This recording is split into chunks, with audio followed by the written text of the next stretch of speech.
Hey everyone, I'm Daryl Ecklund with MXA, and this is a story about my used 2003 KX125 I bought in pieces a few years back, and the lessons I learned along the way. Buying a used bike is a gamble any way you look at it. You never really know what to expect when the title changes hands from one owner to another, if there's a title at all. Make sure to do your homework, but no odds are better than buying a bike off the showroom floor. Even then, bad luck can strike. Case in point, first batch of 2018 Honda Sierra F250s that hit dealerships. They were lemons due to a bad clutch component. Nothing is a worse feeling than throwing down a big chunk or 60 little chunks of your hard-earned money with the product failing before the first oil change. I purchased this KX125 from a friend of a friend. It ended up being a bogus deal. I look back at it and it was my fault. It was the first bike I bought that wasn't in running condition. I was buying a rolling chassis and a box of parts with no title upon purchase. He said I would have the title in no time. I should have put the cash back in my pocket after that, but I knew where he lived, his friends, and had his number. In the past, I've always been able to start the bike before buying it. Just by starting a used engine and getting it hot, you can learn a lot. You can inspect for things like leaks, rough jetting, air leaks, and suspicious rattles. I always take a helmet with me and insist on riding it down the street.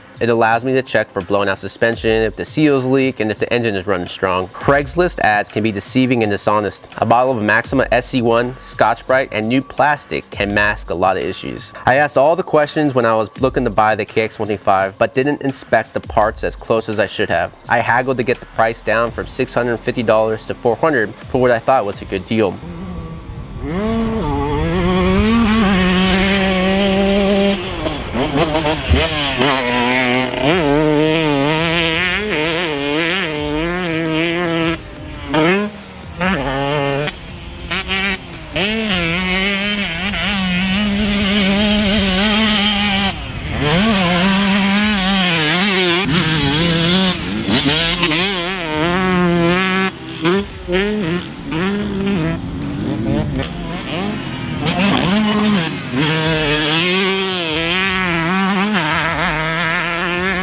My first step was calling Jay Clark and ordering a complete wrench rabbit kit. Jay was also kind enough to take the reins with the build. After a week or so, Jay called about a list of parts that weren't in the box. Bolts were missing, there was no rear brake lever, front brake master cylinder was gone, wiring harness, spark plug cap, power valve covers, mud flap, and the list goes on and on. I just thought I forgot a box in the shed. Nope, and that wasn't the worst of it either. The carburetor wasn't even the right one. I called the previous owner, and guess what? No answer. We sent the frame out to San Diego powder coating to get it painted flow green. Then I started to scavenge eBay, Craigslist, and dealerships to piece the bike together. Since Kawasaki discontinued producing many models of the older KX 2-strokes, it was tough and expensive to find the parts. It almost took a year to track everything down. Many of the OEM parts we couldn't find, but aftermarket companies like All Balls, XL Wheels, Pivot Parts, Fast Company, Team Designs, Tusk, Boyson, Motion Pro, Bolt Motorcycle Hardware, and Works Connection had in stock. Without these companies, restoring old smokers would be next to impossible. After things were heading in the right direction, I got another phone call from Jay saying the cylinder was in bad condition and the airbox was broken.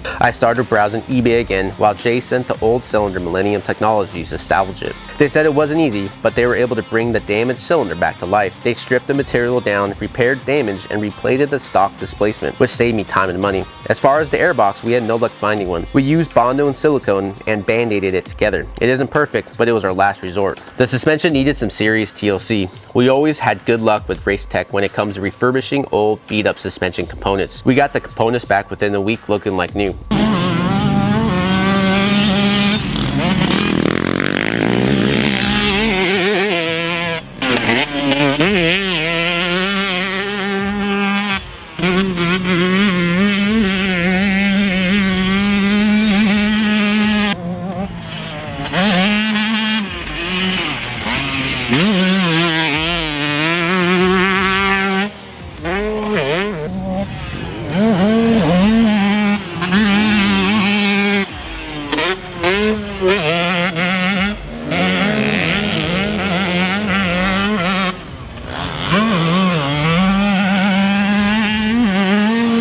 Other parts that needed TLC were the radiators and hubs. The radiators were bent and the fins were pushed in. We had ICW straighten and brace them for durability. The hubs had a lot of nicks and were discolored for being left outside and the numerous chemicals used on them throughout the years. Faster USA did an awesome job cleaning them up and Cerakoting them a burnt magnesium color, which they laced the XL A60 rims. To match the color of the hubs, we sent Faster USA the brake calipers and master cylinders front and rear to get them coated the same trick looking color. There were a few modern updates we made on the bikes. First, we had applied built a custom triple clamp that allowed us to use the modern front number plate and front fender off the current KX line. Second, in 2003, Honda had a patent on modern routing on the front brake line. So Kawasaki wrapped the line under the fork lug, not the safest place for it. So we used a current KX250F brake line and slightly modified a current RMZ fork guard to implement current routing. And then third, the standard KX125 axle nut uses a cotter pin. The cotter pin looks dated and not running when it isn't safe. We used a CRF rear axle nut that is a lock nut so we don't have to worry about it coming off. I wanted to keep everything internal stock. It was a bike I wanted low maintenance on and would stand the test of time. We used two products for bolt-on power, an FMF fatty pipe and shorty silencer and Boyson reed cage. On the track, the restored 2003 KX125 performed better than it came off the showroom floor back in 2003. Rebuilding the engine, suspension, and replacing all the bearings and seals made the bike have the newness feel of everything being tight. Nothing rattled, vibrated, or leaked. It was all I could hope for. By no means is this a competitive 125cc machine to today's standards, but that wasn't my intention. I wanted a fun bike that looked good, which is exactly what I ended up with.